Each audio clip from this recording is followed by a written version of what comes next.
বন্ধুরা, ভারতকে নিয়ে যা রিপোর্ট সামনে এসেছে তা গোটা বিশ্বে হইচই ফেলে দিয়েছে। ভারতের তরফ থেকে এবার খোলাখুলি অন্য দেশে ঢুকে মারতে শুরু করে দিয়েছে।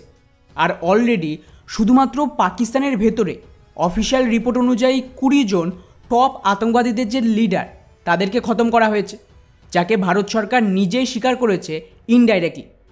আর লিটারেলি যে ধরনের তথ্য সামনে আসছে সেটা শুনে আপনি এতটাই খুশি হয়ে যাবেন যে ভাই, এই সমস্ত ঘটনা তো আমরা কেবলমাত্র সিনেমাতেই দেখেছি, আর আজ ভারত সেটা করে দেখিয়েছে, যা স্বাভাবিকভাবে আমাদের শত্রু দেশগুলোর বুকে আতঙ্ক ছড়িয়েছে। কীরকম? তো বন্ধুরা, এই সব কিছুর সূচনা হয় এক ব্রিটিশ মিডিয়া গার্জিয়ানের রিপোর্ট থেকে। ওরা দাবি করে যে ভারতের কোনো এক রয়ের অফিসিয়াল নিজে নাকি স্বীকার করেছে যে ভারতের প্রধানমন্ত্রীর নির্দেশে ভারতের বাইরে বিরাট বড় একটা অপারেশন শুরু হয়েছে। এর আন্ডারে খুঁজে খুঁজে সেই সমস্ত আতঙ্কবাদী বা ভারত বিরোধীদের খতম করা হচ্ছে যারা এই ভারতের ওপর অ্যাটাক করার চেষ্টা করছে। আর সবচেয়ে মজার ব্যাপার, এই অপারেশন কিভাবে হয়েছে সেটা শুনলে আপনারা আরও খুশি হয়ে যাবেন। রিপোর্ট অনুযায়ী যে অফিসিয়াল এই তথ্য দিয়েছে তার দাবি এর কাজ নাকি অ্যাকচুয়ালি 2018 সাল থেকে শুরু হয়েছিল। সেই সময়ে ভারত সরকার ইসরায়েলের মোসাদ আর রাশিয়ার কেজিবির ওপর স্টাডি করার আদেশ দেয় যে কিভাবে ওরা বিদেশের মাটিতে তাদের শত্রুদের খতম করে।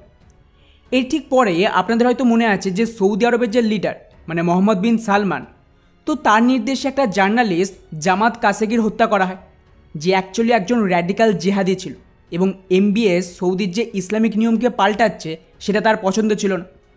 তো এই জামাল কাশোগিকে 2018 সালে হত্যা করা হয়, যা সৌদির ইন্টেলিজেন্স করেছিল মোসাদের সাহায্যে।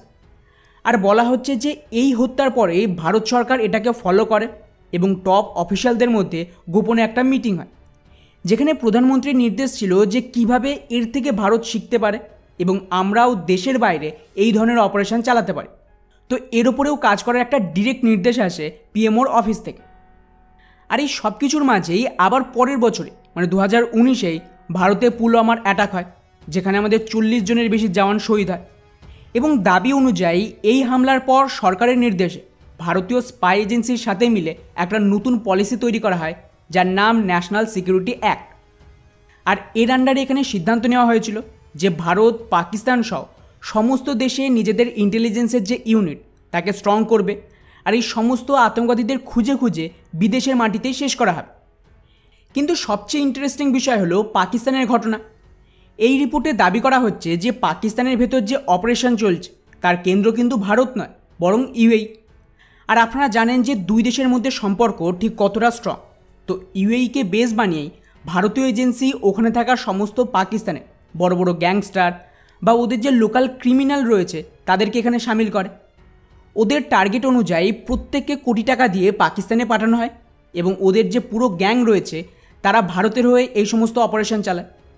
আর শুধুমাত্র ক্রিমিনাল নয়, এই রিপোর্ট অনুযায়ী এই অপারেশনে ইসলামিক জেহাদিদেরও রিক্রুট করা হয়েছে এবং ওদেরকে জেহাদের নামেই অন্য জেহাদিদের খতম করার কাজে লাগানো হচ্ছে, যার উদাহরণ আমরা আগেও দেখেছি। এবং এটাকে নিজেদের মধ্যে বিরোধের নাম দেওয়া হয়। এছাড়াও রয়ের অফিসিয়ালের দাবি অনুযায়ী এখানে প্রধানমন্ত্রী অফিস থেকে ডিরেক্টলি পারমিশন আছে যে এর ফলে আমাদের শত্রুদের মনে একটা আতঙ্ক তৈরি করতে হবে এবং ভারতের যে একটা হার্ড পাওয়ার সেটা গ্লোবালি শো করার জন্য। যদিও ভারতের তরফ থেকে এই রিপোর্টটাকে ফেক বলা হয়েছে, কিন্তু আশ্চর্যজনকভাবে আমাদের রক্ষামন্ত্রী এটাকে কিন্তু ইনডাইরেক্টলি স্বীকার করে নিয়েছে, যাকে এই ব্রিটিশ মিডিয়া আবারও রিপোর্ট করেছে। এবার আপনারা আমাদের রক্ষামন্ত্রীর স্টেটমেন্টটা শুনুন, তাহলেই বুঝতে পারবেন যে এখানে ঠিক কী গেম চলছে।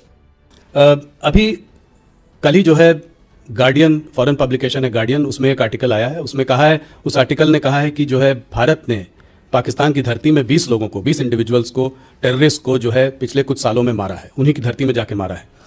और जो है इस पर तमाम क्या कहते हैं, उन्होंने बहुत रिसर्च की है, बहुत लोगों से बात की है। ये पहले हम लोगों के बारे में कनाडा में भी बोला गया, US में भी ये चर्चा हुई पहले, पर पाकिस्तान की ये नई चर्चा है, 20 लोग।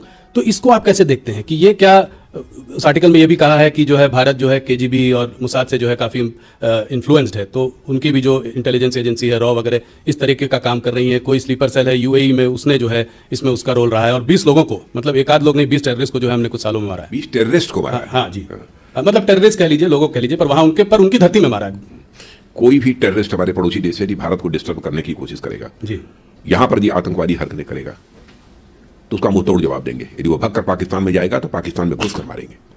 तो ये बात आप मतलब कह रहे हैं, जो प्रधानमंत्री भी कह रहे हैं कि अब वो भारत नहीं रहा जो कि बगल में खड़े होकर तमाशा देखता रहेगा, घर में घुस कर मारेगा। बिल्कुल, प्रधानमंत्री जी ने जो कहा है बिल्कुल सच कहा है, और यह ताकत है भारत की, और पाकिस्तान भी इसे समझने लगा है।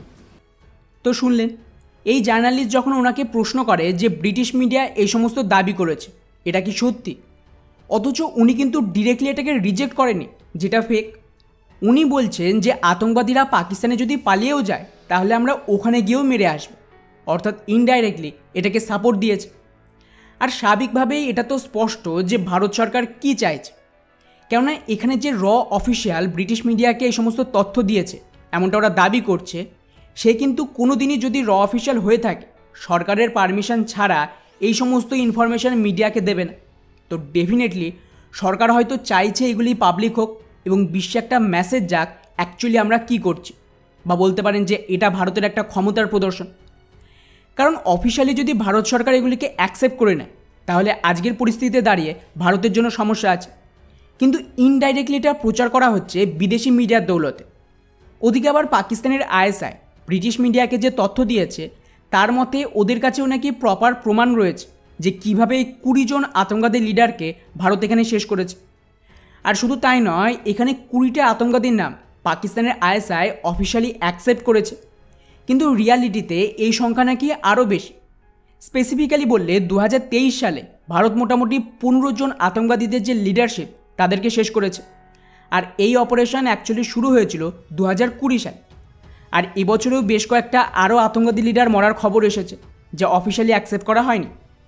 অন্যদিকে ভারতীয় অফিসিয়ালের দাবি যে এই অপারেশন অ্যাকচুয়ালি থামবে না, বরং ধীরে ধীরে নিজেদের যে ফুটপ্রিন্ট সেটা আরও বেশি বাড়ানো হচ্ছে, যাতে আরও বড় লেভেলে এই ধরনের অপারেশন চলবে, যতক্ষণ না পাকিস্তান আর অন্য দেশে এই সমস্ত ভারত বিরোধী আতঙ্কবাদীদের থামানো হচ্ছে। অর্থাৎ সোজা ভাষায় এটা আমেরিকা সহ বাকি দেশকে ডিরেক্টলি একটা মেসেজ ছিল যে আমরা আমাদের অপারেশন চালিয়ে যাব। আমেরিকার তরফ থেকে যতই স্টেটমেন্ট দিক, ওরা ভারতের বিরুদ্ধে কিছু করতে তো পারবে না, আর না পাকিস্তান। ফলে ভারতের এই নতুন ন্যাশনাল সিকিউরিটি পলিসি ডেফিনেটলি জরুরি ছিল। বাকি পুরো বিষয়টিকে নিয়ে আপনাদের কি মনে হয় নিচে অবশ্যই কমেন্ট করে জানাবেন। জয় হিন্দ।